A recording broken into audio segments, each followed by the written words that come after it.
હું એક સાધારણ મહિલા છું. હું તમને મારી પર્સનલ લાઈફ વિશે થોડુંક જણાવું તો મારા લગ્ન 5 વર્ષ પહેલા થયા હતા.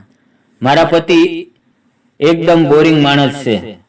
મારી જિંદગી અંદર ઘણા બધા અવનવા કિસ્સા બનેલા છે જે હું તમને ધીરે ધીરે જણાવીશ. જે વાત હું તમને આજે બતાવી રહી છું તે ખૂબ જ સુંદર અને મજેદાર છે. એક દિવસ મેં હોમ સર્વિસ બ્યુટી પાર્લર માટે ઓનલાઈન બુકિંગ કરાવ્યું. મને એમ હતું કે કોઈ છોકરી આવશે, પરંતુ એક છોકરો આવી ગયો. મને પણ તેને જોઈને ઘણું આશ્ચર્ય થયું, પરંતુ પછી મેં વિચાર્યું કે જો હું સારા બ્યુટી પાર્લરમાં જાઉં તો ત્યાં છોકરાઓ જ બેઝિક બ્યુટી સર્વિસ આપે છે, તો આમાં નવાઈ લાગે એવી કોઈ વાત હતી નહીં. અને મારે ફક્ત પેડિક્યોર અને મેનિક્યોર જ કરાવવાનું હતું. મારા ઘરમાં હું, મારા પતિ અને મારા સસરા, અમે 3 જણા રહીએ છીએ. મારા પતિ ઓફિસે ગયા હતા અને મારા સસુર બેઠા બેઠા બેઠક રૂમની અંદર ટીવી જોઈ રહ્યા હતા. હું તેને મારા રૂમની અંદર લઈ ગઈ. મારા સસરા રિટાયર્ડ શિક્ષક હતા અને તે પણ ખૂબ જ ખુલ્લા વિચારો ધરાવતા હતા, એટલે મને કોઈ પણ પ્રકારની તકલીફ હતી નહીં.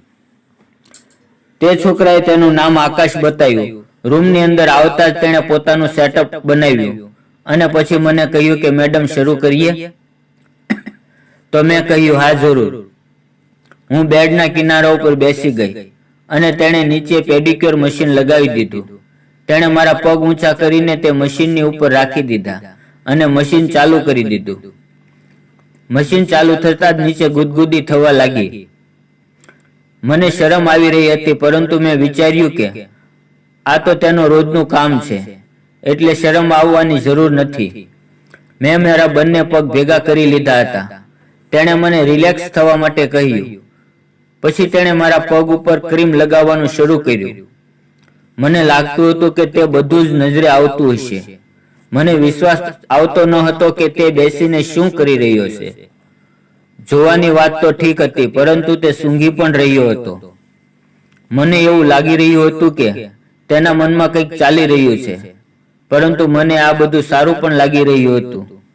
તેણે અચાનક મને કહ્યું, full body massage, full body waxing ના પેકેજ ઉપર અત્યારે મોટું ડિસ્કાઉન્ટ ચાલી રહ્યું છે. શું મેડમ તમે તેનો ફાયદો લેવા માંગો છો? તેની આ વાત સાંભળીને હું વિચારમાં પડી ગઈ. મને સમજમાં નહોતું આવતું કે તેને હું શું કહું, પરંતુ ત્યાં તેણે એવી વાત કહી કે મારા હોશ ઉડી ગયા અને મારી આંખો આગળ અંધારું થઈ ગયું. તેણે કહ્યું કે બિકીની વેક્સ પણ આ સ્કીમની સાથે છે. તેની વાત સાંભળીને મને એવું લાગ્યું કે હું ક્યાં જઈને છુપાવ, કારણ કે ઘણા દિવસથી મેં પણ સફાઈ કરી ન હતી અને હેર રિમૂવ પણ કર્યો ન હતો. મને લાગતું હતું કે તેણે આ બધું જોઈને જ મને આવી વાત કહી છે.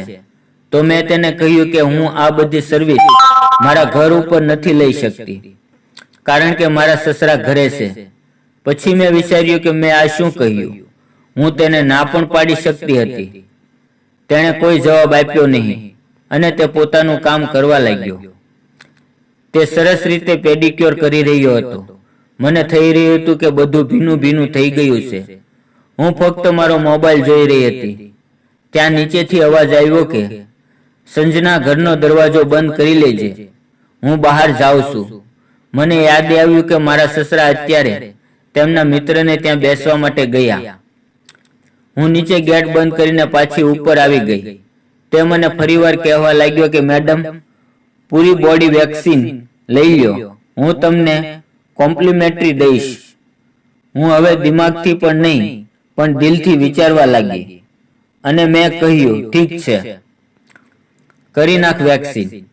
તેણે મને કાચની સામે બેસાડીને કહ્યું, મેડમ, મસાજનો આનંદ લ્યો અને શરીરને ઢીલું છોડી દો. તે કહેવા લાગ્યો કે બહારથી ક્યારેય પણ ખબર નથી પડતી કે થેલીની અંદર કેટલા મોટા મોટા અને મીઠા ફળ હશે. હું કાંઈ બોલી નહીં. તે મને ફક્ત હસાવવા માંગતો હતો.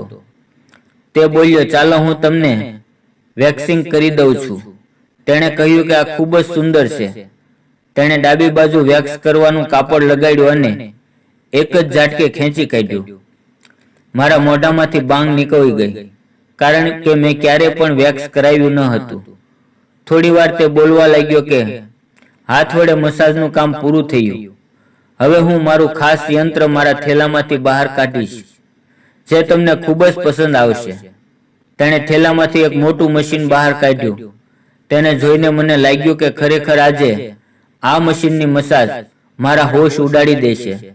મિત્રો, વિડીયો પસંદ આવ્યો હોય તો વિડીયોને લાઈક અને ચેનલને સબસ્ક્રાઇબ જરૂર કરજો. ફરી મળશું એક નવા વિડીયોમાં. ત્યાં સુધી આવજો. આ વિડીયોનો આગળનો ભાગ જોવા માટે આવતીકાલે ફરીવાર અમારી ચેનલની મુલાકાત લેશો. વિડીયો પૂરો જોવા બદલ તમારો ખૂબ ખૂબ ધન્યવાદ.